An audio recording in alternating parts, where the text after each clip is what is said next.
허리 어깨 무릎 목 쌩쌩 자세. 무엇이든 물어보세요. 자생한방병원 척추관절 상담소입니다.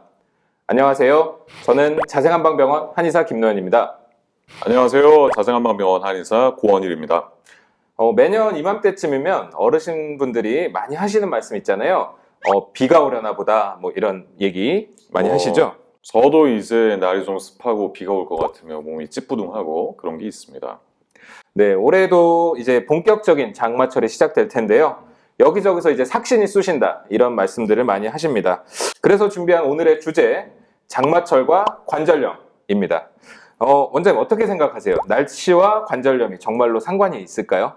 자, 날씨와 관절염이 그렇게 직접적인 연관이 있느냐 하면 아니라고 이제 생각이 되긴 하지만서도 이상하게 날이 굽고 습도가 올라가고 비가 오는 날에는 오시는 환자분들마다 이상하게 오늘 더 힘들다 그런 호소를 말씀하시고요.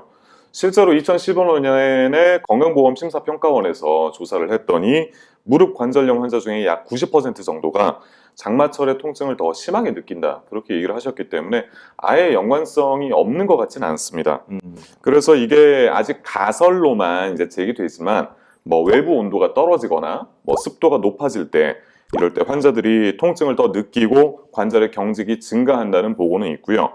이제 그 가능성을 따져보자면 장마철은 비가 오는 날에 비해서 대기압의 압력이 낮은 저기압 상태에 놓이게 되고 이럴 때 우리 관절 안쪽의 조직이 압력이 상대적으로 높아지게 되면서 신경을 자극한다던가 이런 식으로 추측만 하고 있는 상태입니다.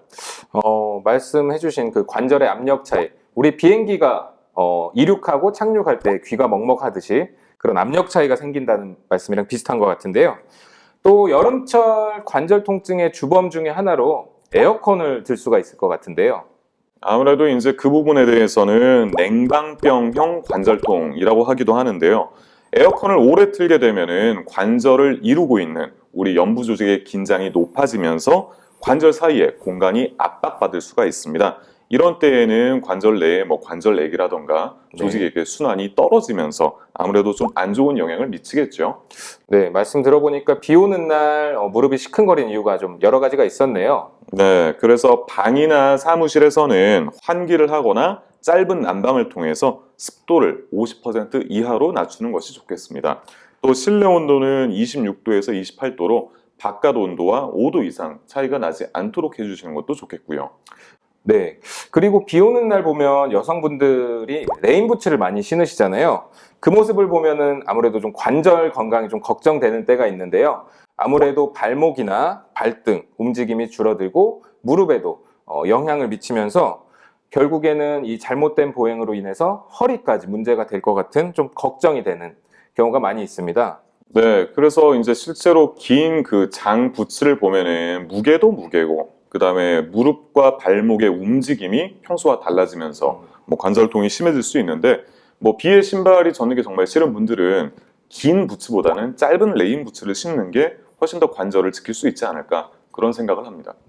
네, 지금까지 장마철에 무릎이 시큰거릴 수 있는 이유에 대해서 알아봤는데요. 그러면은 장마철에 관절 건강을 지키기 위한 방법이 뭐가 있을까요?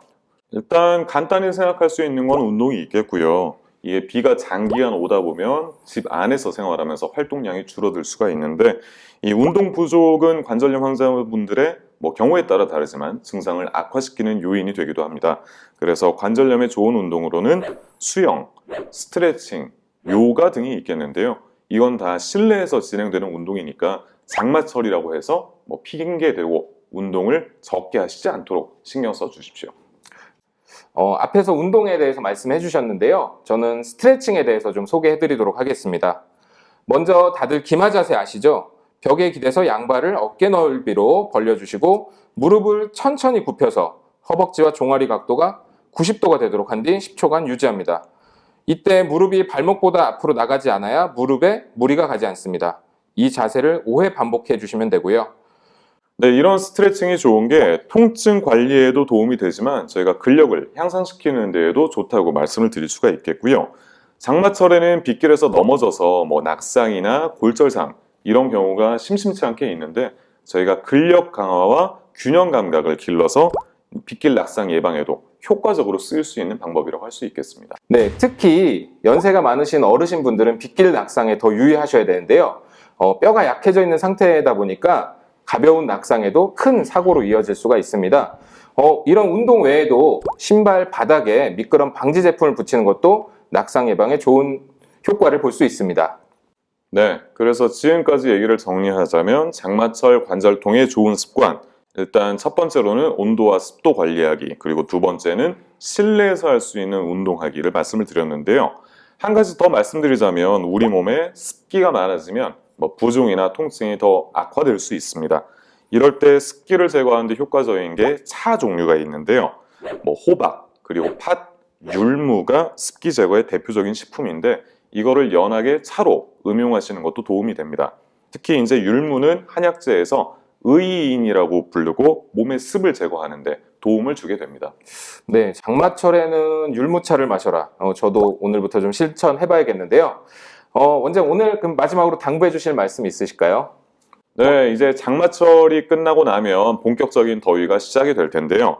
이 관절도 관절이지만 에어컨을 오래 틀어놓고 사무실에서 움츠려서 일을 하시다 보면 목과 어깨 쪽에 추위로 인한 통증이 나타날 수 있습니다.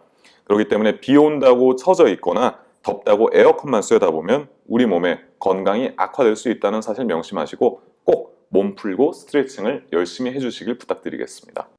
네, 마무리 멘트 감사합니다. 오늘의 정보가 유익했다면 화면에 보이는 하트를 꼭 눌러주시고요. 궁금점이 남아있는 부분은 댓글로 달아주시면 됩니다. 자생척추관절 상담소는 다음 이 시간에 찾아오겠습니다. 감사합니다.